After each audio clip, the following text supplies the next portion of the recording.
Hello friends, Radhe Radhe. आज हम सुनाने जा रहे हैं आप सबको जितिया व्रत की कथा या फिर कहानी। तो चलिए फिर सुनाते हैं। चैनल पर नहीं होंगे तो प्लीज़ चैनल को सब्सक्राइब कर दीजिएगा, वीडियो को पूरा देखिएगा। इस कहानी को पूरा सुनने से सारी मन्नताएं पूरी होती हैं। तो चलिए फिर सुनाते हैं। पौराणिक कथा के अनुसार एक बार एक गरुड़ और एक मदा लोमड़ी नर्मदा नदी के पास एक जंगल में रहते थे। दोनों ने कुछ महिलाओं को पूजा करते और उपवास करते देखा और खुद भी इसे देखने की कामना की। उनके उपवास के दौरान लोमड़ी भूख के कारण बेहोश हो गई और चुपके से भोजन कर लिया। दूसरी ओर चील ने पूरे समर्पण के साथ व्रत का पालन किया और उसे पूरा किया। परिणाम स्वरूप लोमड़ी से पैदा हुए सभी बच्चे जन्म के कुछ ही दिन बाद ही खत्म हो गए और चील की संतान लंबी आयु के लिए धन्य हो गई।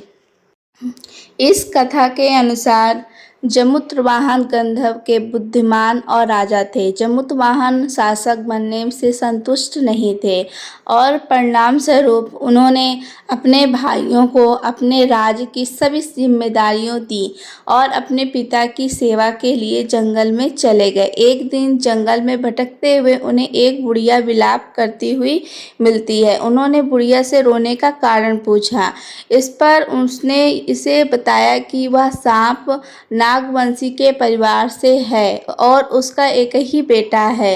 एक शपथ के स्वरूप में हर दिन एक सांप बक्षीराज गरुड़ को चढ़ाया जाता है और उस दिन उसके बेटे का नंबर था। उसकी समस्या सुनने के बाद जमुत्रवाहन ने उन्हें आश्वासन दिया कि वह उनके बेटे को जीवित वापस लेकर आएंगे। तब वह खुद गरुड़ का चारा बनने का विचार कर चट्टान पर लेट जाते हैं। तब गरुड़ आता है और अपनी अंगुलियों से लाल कपड़े से ढके हुए जमुत्रवाहन को पकड़कर चट्टान पर चढ़ जाता है। उसे हैरानी होती है कि जिसे उसने पकड़ा है वह कोई प्रतिक्रिया क्यों नहीं दे रहा है। तब वह जमुत्रवाहन से उनके बारे में पूछता है। तब गरुड़ जमुत्रवाहन की वीरता और परोपकार से प्रसन्न होकर सांपों से कोई और बलिदान नहीं लेने का वादा करता है। मानता है कि तभी से ही संतान की लंबी उम्र और कल्याण के लिए जितिया व्रत किया जाता है। जितिया व्रत की कथा महाभारत काल की घटना से जुड़ी हुई है। कथाओं के अनुसार महाभारत युद्ध में अपने पिता गुरु द्रोणाचार्य की मृत्यु का बदला लेने की भावना से अतः पांडवों के शिविर में घुस गया। शिविर के अंदर 5 लोग सोए पाए। अश्वत्थामा ने उन्हें पांडव समझकर मार दिया, परंतु वे द्रौपदी की 5 संतानें मारी गई।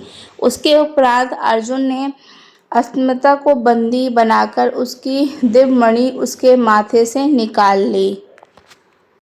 अश्वत्थामा ने फिर से बदला लेने के लिए अभिमन्यु की पत्नी उत्तरा के गर्भ में पल रहे बच्चे को मारने का प्रयास किया और उसने ब्रह्मास्त्र से उत्तरा के गर्भ को नष्ट कर दिया। तब भगवान श्री कृष्ण ने उत्तरा की अनजन्मी संतान को फिर से जीवित कर दिया।